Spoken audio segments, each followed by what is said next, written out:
I was doing a lot of cardio, F45 style classes, very like high pace, nothing really heavy.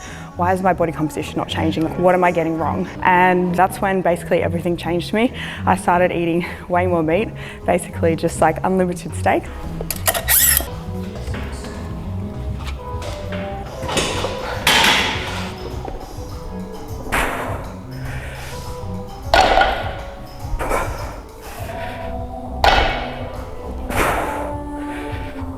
Well, that was 90 for 8. I haven't done deadlifts in a while. I was like, you know what? I'll try them out today. Yeah, but I reckon I'll go up to 100 and I'll see what I can get. They're good fun when you haven't done them for a while.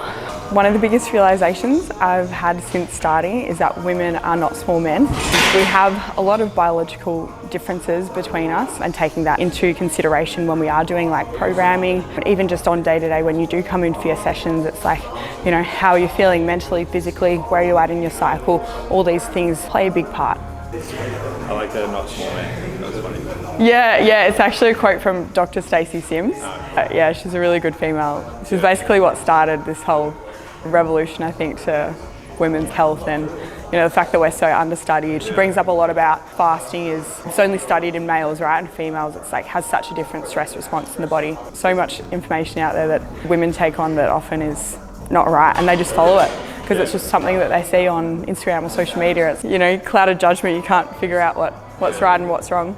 All right, big 100. Wish I brought a hair tie.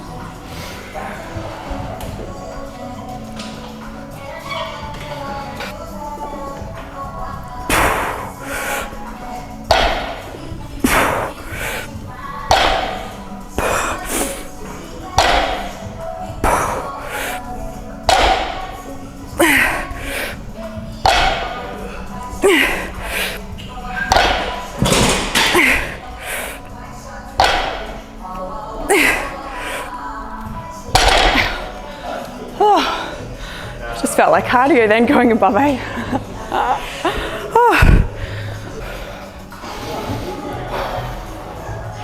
All right, well that was impressive. 100 for 8, I didn't think I'd get that. I've actually been on this low carb diet for the last few weeks doing this gut protocol. So I've actually just reintroduced carbs the last couple of days, which has been so good. Oh yeah, I feel so different. I feel like I've got some energy back.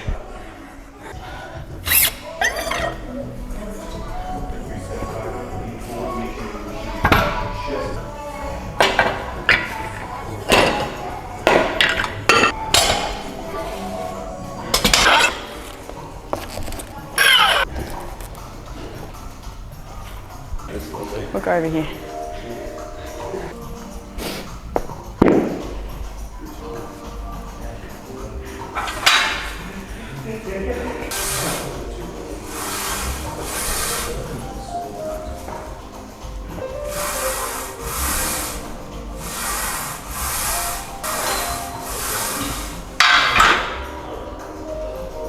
Another realization that I've had since I've starting is that a lot of people focus on a big goal and a big outcome, but if you don't have like the right habits and systems in place to achieve that goal, then unfortunately you'll probably go back and forth wondering why you haven't achieved that. And in the beginning of my journey, when I did my first photo shoot, I was so focused on that one date, and after that date everything just turned to shit again, and I was like, why aren't I maintaining? Like, I didn't quite have that identity shift and those habits like ingrained into me. So that was a really big lesson for me to learn, is you can set a goal, but what's all the steps before that? I've learned to take rest in between each leg.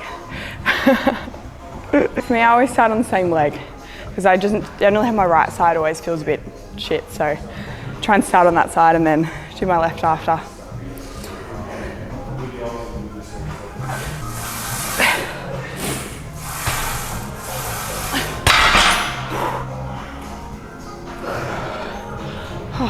I've also learned that breathing makes a big difference.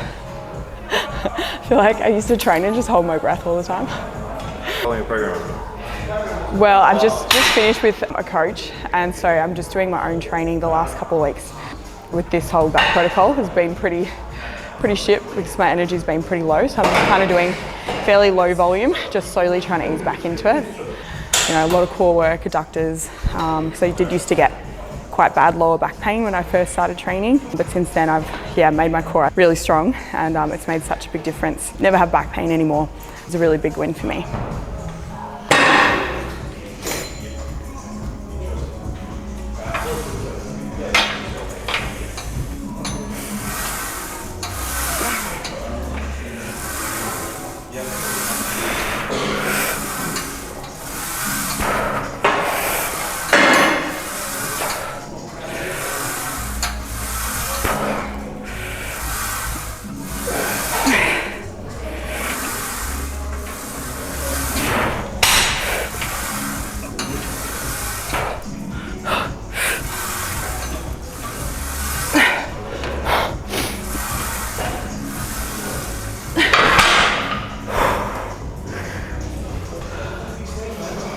Oh, okay, I think I'm done here. I can feel I'm already going to be sore. Glute bridges, we'll stay here for that. A lot of people think that they need more discipline in their life, and while yes, discipline is true, I feel like what I've really noticed for myself and my clients as well is that once you actually start building self-trust and belief in yourself, then the discipline follows that. It's not about just going in and being like, I need to be disciplined and I need to do all these things and be super rigid with them. It's like, okay, how can you just start with the small things, build that self-trust, because a lot of us, we keep breaking promises to ourselves. And so what we need to do is actually just start keeping these promises to ourselves, building that self-trust, build the belief, and then the discipline follows that. And what kind of goes hand in hand with that is actually just doing the inner work to change your mindset, because a lot of the time we have these limiting beliefs and these core beliefs that we're lazy or we're not good enough or we can't do these things or you're anxious coming into a gym. Like, all of these are beliefs that we have. So, okay, start to unpack those beliefs, do the inner work to then lead you to be a more disciplined person. And with that comes building those habits, making those lifestyle change that everyone kind of wants to have to get that body composition or get the results that you desire. If you hit like 5,000 steps, great. Can we now start building that to 6,000, 7,000? If you start with 2 training sessions in the gym, feeling really confident in that, how can we start building upon that to get you in the gym more? Maybe you eat out every day. Can you reduce that to, all right, 3 or 4 times a week? All these little things start to matter, and it is really just person dependent. It's looking at what you're currently doing and focusing on the small little things to start shifting.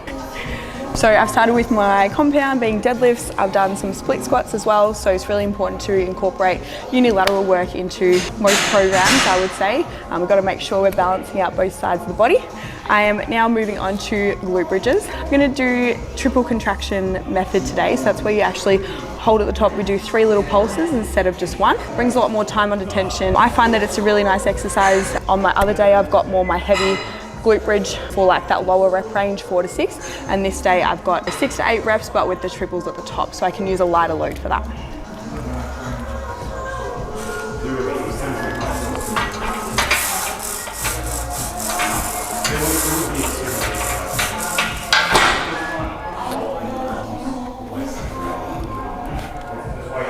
All right, just do a quick warm up.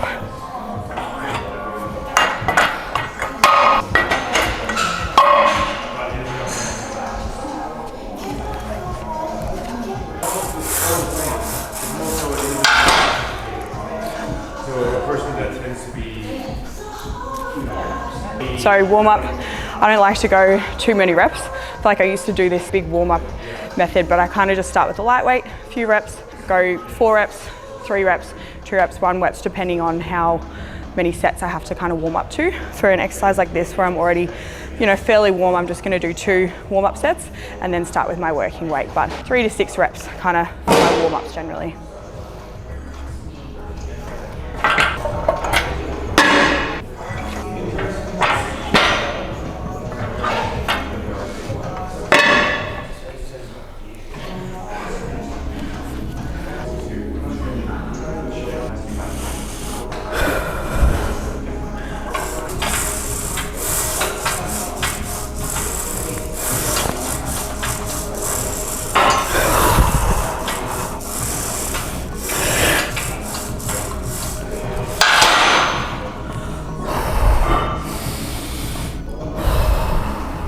A little tip for your glute bridges, which is one thing that I was getting wrong at the start, and that's actually not bracing your core and using your core enough. So what you want to do at the top of the rep is really make sure that you're tucking your pelvis under and engaging that pelvic floor and those lower core. You don't want to be out like this. We want to be up here, full extension at the hips, and engaging that core. You're going to get a lot more out of your glutes and less lower back pain.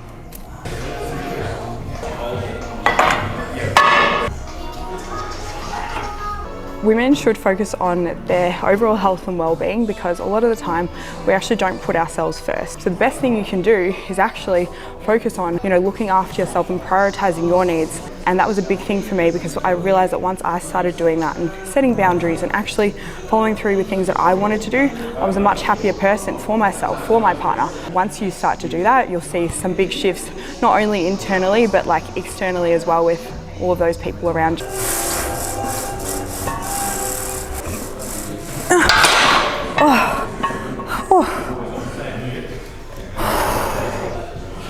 Oh, that was hard. You've got to give yourself like 2 minutes to just sit and breathe after a set.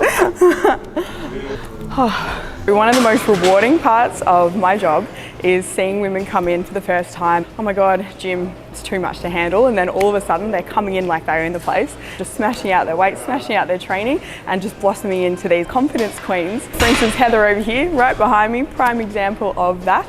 She first came to me, I think it's coming close to 2 years ago now. She was really shy, feeling very, very nervous, like stepping into the gym for her first time in her whole adult life. And now she comes in 4 times a week, training. She's even now on the stepper on, her day off. Just grab a band. Hey, good, how are you? Good, thank you. So this freezer doesn't work well, and that freezer.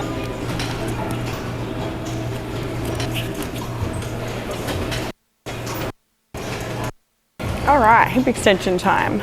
I'm doing this banded because I like that it adds a bit of tension and resistance as I'm coming up into the top of the rep, because the tension kind of dies off as you're getting close to that top. So it adds that resistance to kind of force you to drive a little bit harder once you lock out at the top of the rep.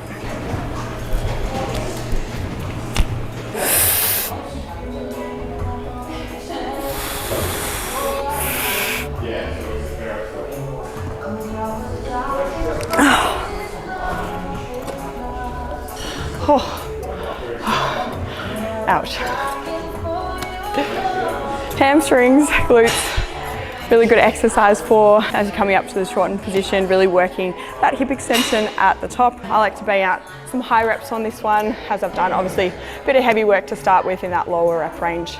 In the glute bridge, we really want to focus on locking out at the top part of that rep, and obviously as you fatigue throughout the workout, the ability to do that kind of gets limited. So by doing the hip extension after, I've been able to really work my glutes to that fully contracted shortened position at the top, and I'm getting some of that in this movement as well, but a little bit more through the lengthen as my glutes are a little bit fatigued now.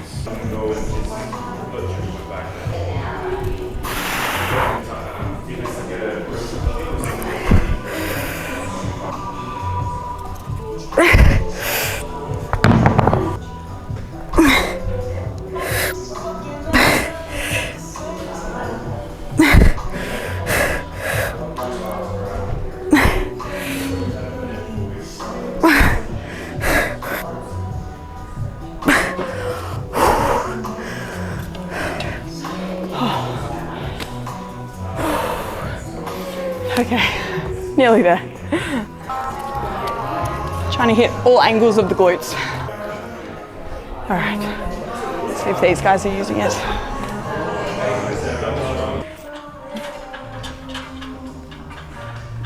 I hope my socks slip on this.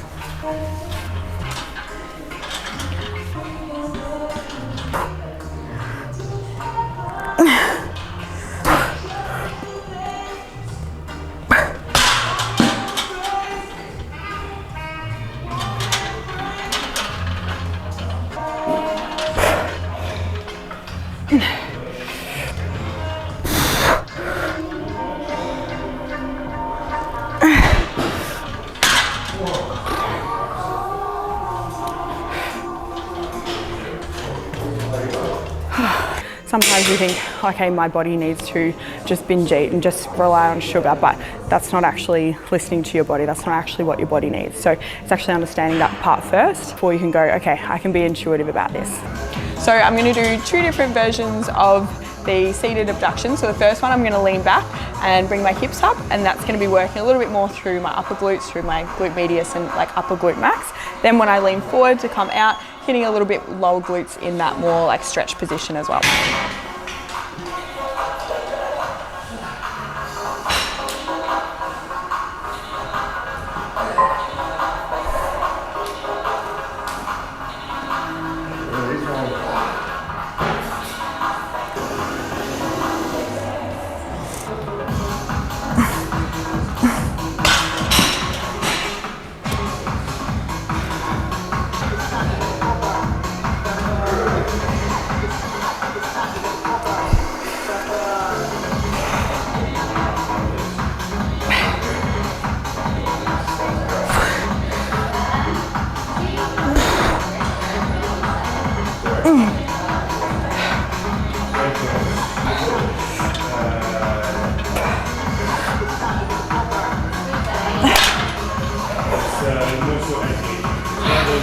Glutes smash. Done.